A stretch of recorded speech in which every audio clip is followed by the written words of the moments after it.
Magandang araw po sa inyo at pati na rin sa inyong mga tagapakinig. Tawagin niyo na lamang po ako sa pangalang Mia. 27 years old at kasalukuyang nagtatrabaho bilang service crew sa isang restaurant dito sa Manila. Ang kwentong ibabahagi ko po ngayon ay nangyari mahigit 1 taon pa lamang ang nakalilipas. Masakit mang alalahanin ang lahat ng nangyari. Subalit naglakas loob po akong ipadala ito. Hindi lang upang magbigay ng aral sa mga tagapakinig, kundi na rin upang kahit papano ay magkaroon po ng kapayapaan ng puso ko. Wala po kasi akong napagsabihan ng nangyari kung kaya't napagpasyahan kong ipadala na lamang ito sa inyo. Dahil hirap po kami ng kaibigan kong si Dina noon sa paghahanap ng trabaho sa aming probinsya, lalo po't pareho kaming hindi nakapagtapos ng pag-aaral, pareho po naming napagpasyahan na lumuwas ng Maynila upang doon makipagsapalaran.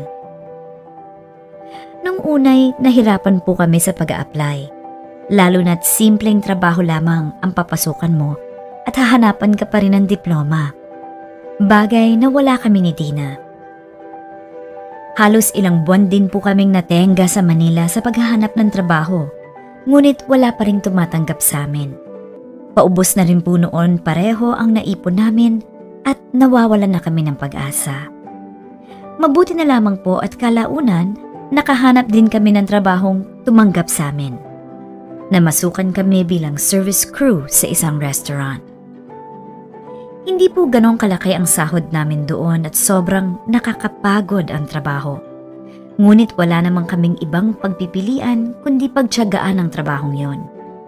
Dahil kung mag-iinarte pa kaming dalawa, parehong wala kaming mararating.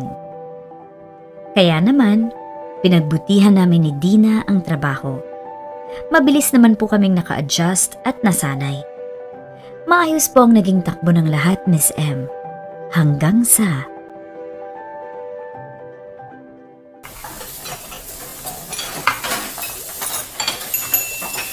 Sis, mabuti naman at nakabalik ka na. Uy, pansin mo ba? Yung isang customer sa dulo, panay yung tingin sa'yo. Naku, ikaw talaga kung ano-anong nakikita mo. Magtrabaho na nga lang tayo. Mamaya mapagalitan pa tayo ng boss natin eh. Hindi. Alam mo, matagal ko na napapansin yan eh. Ngayon ko lang sinabi sa'yo. Lagi nga yan dito, alam mo ba? Kumakain yan mag-isa. Alam mo, feeling ko wala yung jowa. Malay mo, type ka. At mukhang mayaman, ha? Ewan ko sa'yo. O siya, magsiserve na ulit ako ron. Magtrabaho ka na lang kaysa bigyan ng oras ang lalaking yun. Ang daming customer, oh. Bahala ka nga.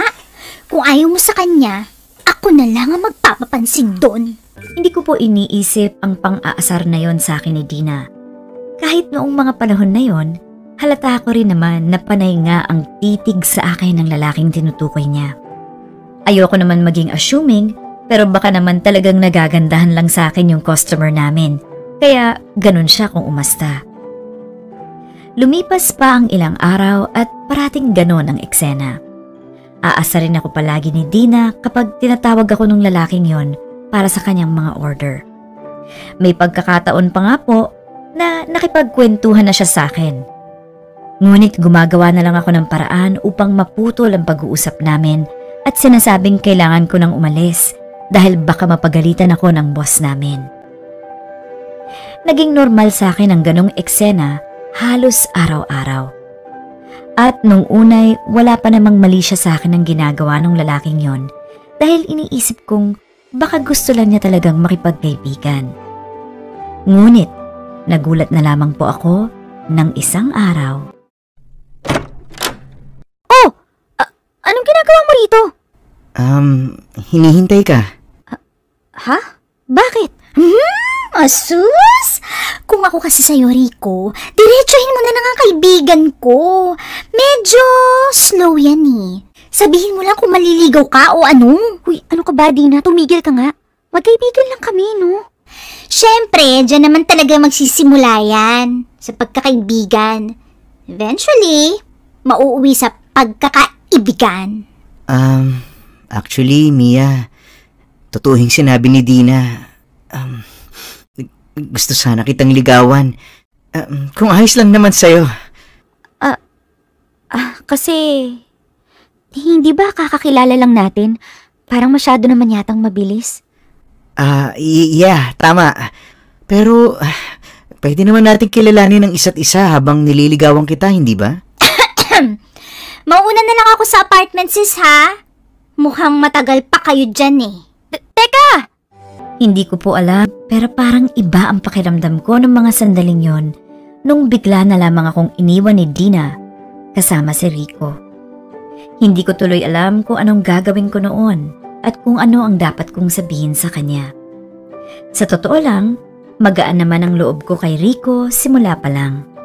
Nakakatuwa siyang kausap, masayang kasama, at napapatawa niya ako sa mga simpleng salita lamang.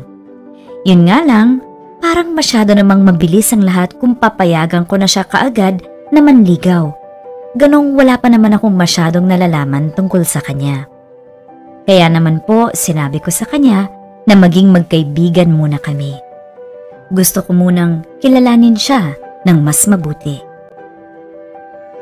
Lumipas ang ilang mga araw at linggo, mas lalo pa kaming napalapit sa isa't isa ni Rico. Madalas kaming lumalabas kapag wala akong pasok sa trabaho at hatid sundo niya rin po kami ni Dina sa aming pinapasukan. Sa pagiging malapit namin ay marami akong nalaman tungkol sa kanya. Businessman pala si Rico. Nung una medyo nanliit ako sa aking sarili nung nalaman ko yon. Naisip kong hindi kami bagay dahil malayong malayo ang estado ng buhay namin sa isa't isa. Kaya naman po, unti-unti akong dumistansya.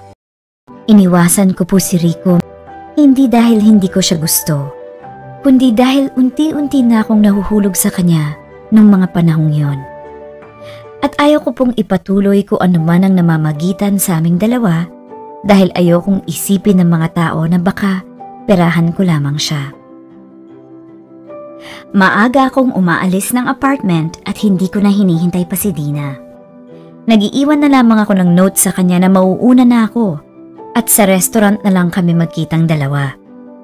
Alam ko kasi na susunduin kami ni Rico at ayoko siyang makita o makausap dahil paniguradong magtatanong lamang siya kung bakit iniiwasan ko siya. Iniiwasan mo ba si Rico? Oo. Bakit? Hindi kami bagay. Baka kapag sinagot ko siya, isipin ng mga tao na kaya ako ginawa yun dahil mayaman siya. Napeperahan ko lang siya. Sa bagay. Anong ibig mong sabihin? Wala. Pero sa tingin ko, dapat mo siyang kausapin para tumigil na siya. Hindi yung basta-basta ka na lang iiwas ng walang pasabi. Siguradong masasaktan yung tao sa ginagawa mo. Teka nga, bakit parang mas affected ka pa yata? Hindi ako affected. Binibigyan lang kita ng payo dahil kaibigan mo ko at kaibigan ko din si Rico. Ayoko kasing nasasaktan siya. Ayokong pinapaasa siya. Dahil sa kakaasa niya sa isang tao, baka hindi na niya nakikita na meron pang ibang tao na nandyan para sa kanya. Na handa siyang mahalin ng buong puso. Anong ibig mong sabihin? Wala. Nadala lang ako. Aminin mo nga. Yung totoo. May gusto ka ba sa kanya? May gusto ko ba kay Rico? Bakit naman ako magkakagusto sa kanya? At bakit hindi? Kung meron nga, masama ba? Natigilan ako sa sagot na yon ng kaibigan ko. Hindi ko alam kung anong magiging reaksyon ko at mararamdaman ko nung mga sandaling yon. Parang gusto kong mainis sa kanya na ewan. Hindi ko maintindihan. Hindi ba dapat wala naman akong pakialam? Kasi nga, ako itong umiiwas kay Rico. Ako itong ayaw na ituloy niya kung ano man ang ginagawa niya para sa akin dahil iniisip kong hindi kami bagay para sa isa't isa. Pero nang marinig ko ang mga sinabing yun ni Dina, tila natauhan ako at nagsisi sa ginawa kong pag-iwas kay Rico. Parang hindi ko yata kakayanin kung magugustuhan siya ni Dina at mababaling ang atensyon niya sa kaibigan ko. Nung sumapit ang umaga ay nagulat na lamang ako nang makita si Rico sa loob ng apartment namin at nakaupo sa sofa. Kagigising ko lamang po noon at masyado pang maaga, kaya nagtataka ako kung anong ginagawa niya ron ng ganong oras. Bago pa man ako makapagsalita ay nakita ko na kaagad ang kanyang pagtayo nang makita ako. Mabilis siyang lumapit sa akin at diretsahan akong tinanong. Mia, iniiwasan mo ba ako? Nag-almusal ka na ba? Kumain muna tayo bago... Sagutin mo muna ang tanong ko. Bakit mo ko iniiwasan? Rico, kasi pakiramdam ko ang taas-taas mo. Samantalang ako, ito lang. Ang layo ng estado ng buhay nating dalawa. Hindi tayo bagay. Wala akong paki sa estado ng buhay mo. At wala akong paki kung ganyan ka lang. Hindi ako mapagmataas na tao, Mia. Alam mo naman yan, hindi ba? Tanggap kita. Tanggap ko ang lahat sa'yo at nagustuhan ko kung ano ka. Pero kasi... Mia, please, wag mo naman akong iwasan. Kung hindi ka pa handa, ayos lang. Pero wag mo naman gawin sa akin to. Maghihintay naman ako hanggang handa ka nang pumasok sa relasyon. Parang hinaplos ang puso ko sa mga sinabi niyang yon. Natutuwa ako dahil handa siyang maghintay. At handa niya ring gawin ang lahat.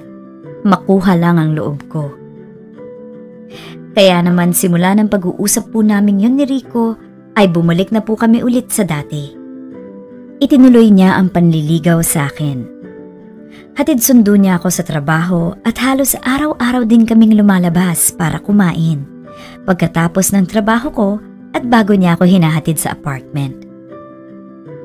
Buo na ang loob ko noon na sagutin si Rico dahil nakikita ko naman po ang effort niya at ang kagustuhan niyang mapatunayan sa akin na karapat dapat kong ibigay sa kanya ang matamis kong oo. Subalit habang tumatagal, napansin kong habang patuloy kaming nagkakalapit at nagkakamabutihan, ay siya naman pong paglayo ng loob sa akin ng kaibigan kong si Dina. Simula nung maging kami ni Rico ay madalang ko na po siyang maabutan sa apartment namin. Madalas siyang umaalis ng maaga, kaya hindi ko na siya nakikita. Kapag nasa trabaho naman po kami, hindi niya ako masyadong pinapansin. Hindi rin siya sa amin sumasabay pag-uwi at madalas ay hating gabi na kung dumating. Ilang beses kong tinangkang kausapin ang kaibigan ko, Miss M. Subalit para lang akong hangin kung ituring niya.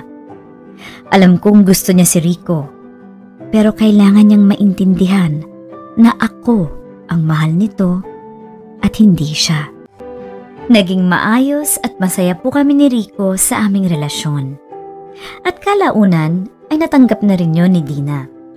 Pilit niyang kinalimutan ang nararamdaman niya para dito at naging masaya naman po siya para sa amin. Kaya naman, tuwang-tuwa ako nung bumalik po ulit kami sa dati. Lumipas ang ilang buwan at napagdesisyonan po ni Rico na sa bahay niya na lamang kami patirahin ni Dina upang hindi na raw po kami mamroblema sa buwan-buwan na renta sa apartment.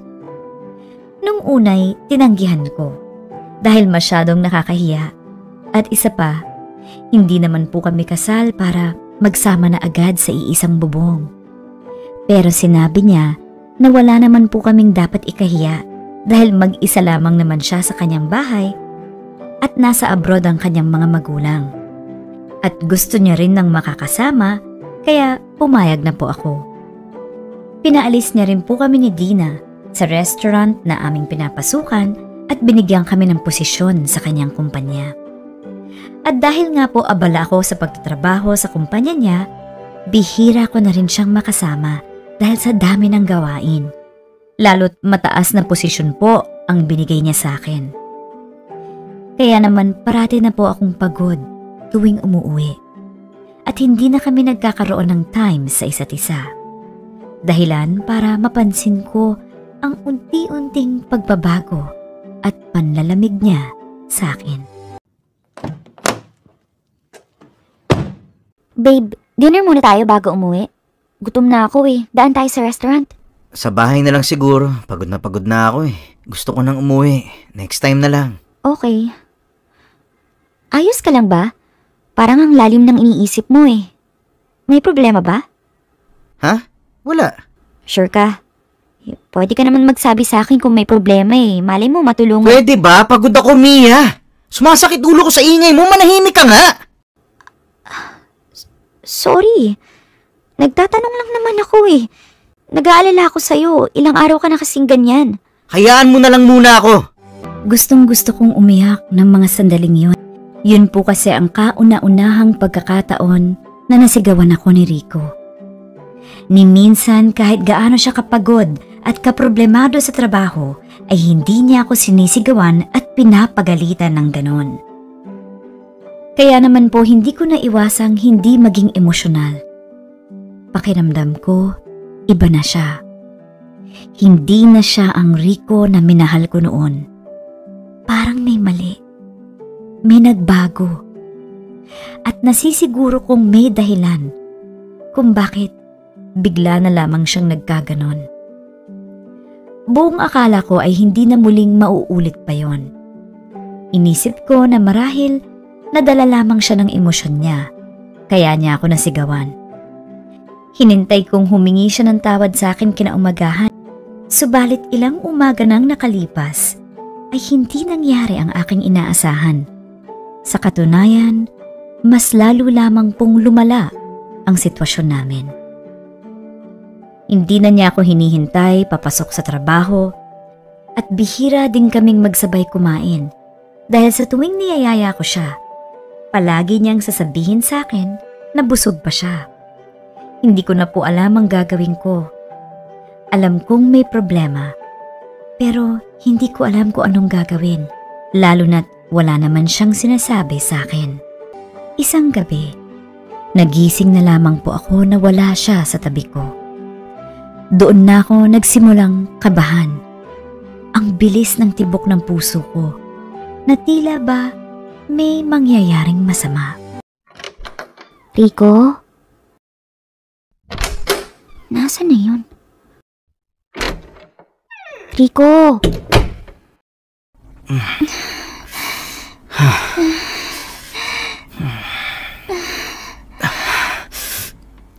Rico. Huwag kang maingay, baka marinig niya tayo.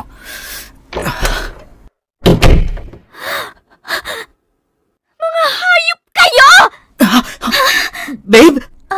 Bes? Huwag mo akong matawag-tawag na babe, Rico! Gago ka! At ikaw naman, Mia. Ang kapal na mukha mong tawagin akong best matapos niyo akong pagtaksilan! Malandi kang babae ka! Mia! Tama na! Nasasaktan ako! Maawa ka! Babe, tama na. Magpapaliwanag ako, please. Suminahon ka na. At anong ipapaliwanag mo, ha? Na hindi niyo sinasadya ang nangyari? Na natukso lang kayo pareho? Na hindi niyo ginusto ang mga nangyari? Rico, hindi ako tanga. Wala kang dapat ipaliwanag sa akin dahil sapat nang nakita ng dalawa kong mata para malaman ang ginawa ninyong kababuyan. Mia! Bes! I'm sorry! I'm sorry! Sorry? Pagkatapos ng ginawa ninyo, sasabihin mo sa akin sorry? Really? Hindi ako santa para patawarin kayo. Walang kapatawaran ng ginawa ninyo. Ang sasama ninyo! Malandi ka! Mia, tama na! Tama na, Mia! Mia, please! Hindi, Rico! Kailangan maranasan ng babaeng to ang sakit na nararamdaman ko ngayon! Mia, tama na! Sabi, buntis siya!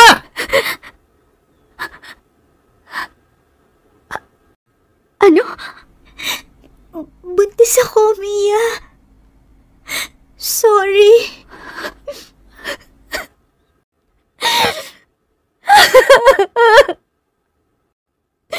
Of all people!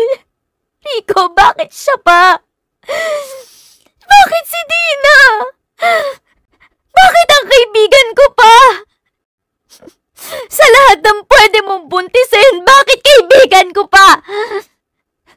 Naiintindihan ko naman kung ayaw mo na sa akin eh. Kung hindi mo na ako mahal.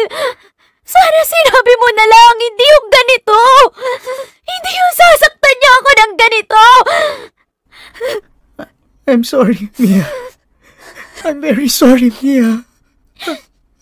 Simula ngayon, magkalimutan na tayong tatlo. Magsama kayo ng babae mo! Noong gabi rin pong iyon ay umalis ako sa bahay ni Rico. Nagpakalayo-layo ako upang kalimutan ang mga nangyari at kalimutan silang dalawa. Masyadong masakit ang aking mga nasaksihan at kahit siguro ilang milyong sorry pa ang sabihin nila ay hinding-hindi ko sila mapapatawad. Hindi ko alam kung paano magsisimula dahil hindi lamang isa kundi dalawang taong importante sa buhay ko ang nawala nung gabing yon. Ang boyfriend ko at ang kaibigan ko. Sobrang sakit, Miss M. Dahil sa lahat ng tao, sila ang pinagkakatiwalaan ko at hindi ko akalaing sila rin pala ang magtataksil sa akin. Ganon pa man sa kabila ng nangyari, ay pinilit ko pong mamuhay ulit ng normal. Muli akong naghanap ng trabaho at kalaunan ay nakahanap din po ako ulit ng lalaking magmamahal sa akin. Sa ngayon ay masaya po kaming dalawa ng bago kong nobyo at nagbabalak na rin pong magpakasal. Wala na po akong balita kina Rico at Dina, ngunit kung nasaan man sila, hinihiling ko pa rin na sana ay maayos ang kanilang kalagayan.